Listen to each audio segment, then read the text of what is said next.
நம்மளோட முதியோர்கள் பெண்களுக்காக ஒரு சிறப்பான திட்டம் ஒன்று பண்ணியிருக்காங்க. சிறப்பு அதிரடி படைன்னு ஒன்று ஆரம்பிச்சு உங்களை பாதுகாக்கிறதுக்காகவோ, நீங்க ஒர்க் போற லேடிஸ் இருப்பீங்க, இல்ல வீட்டுல இருப்பீங்க, இல்ல வெளியில எங்கேயாவது குழந்தைங்க +2 படிக்கிறது, 10th படிக்கிறது, காலேஜ் போறது குழந்தைங்க எல்லாரும் இருக்காங்க இல்லையா, எல்லாரும் இருக்காங்கல்ல, இவங்களை எல்லாரையும் பாதுகாக்கிறதுக்காக தான் நாங்க இருக்கோம். நாங்க எல்லா இடமும் ரோடு பண்றோம், காலேஜுக்கு போறோம், ஸ்கூலுக்கு போறோம், எல்லா இடத்துலயும் நாங்க அவங்களுக்கு தேவையான அவேர்னஸ் கொடுத்துட்டு இருக்கோம்.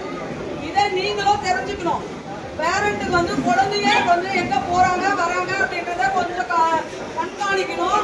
சின்ன குழந்தைங்களை வந்து யாரும் நம்பியும் வெளியில அனுப்பாதீங்க. பக்கத்து வீடு தானே, நம்மள அங்கிள் தானே, நம்மளோட பிள்ளைங்க தானே போட்டோம் அப்படின்னு பெண் குழந்தைங்களை விடாதீங்க. ஏன்னா பாதுகாப்பு கிடையாது.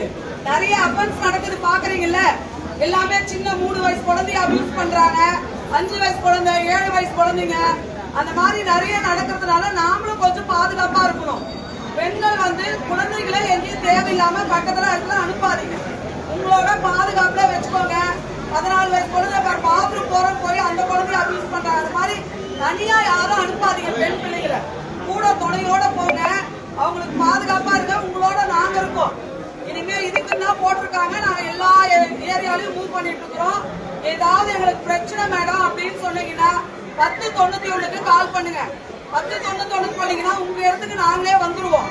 வந்துட்டு ஏதாவது ஒரு பிரச்சனை விமன் ரிலேட்டட் வந்துச்சுன்னா அதை ஸ்ப்ரெட் பண்ணி எங்கேயும் நாங்க இஷ்யூ பண்ண மாட்டோம் போட்டோஸ் எல்லாம்.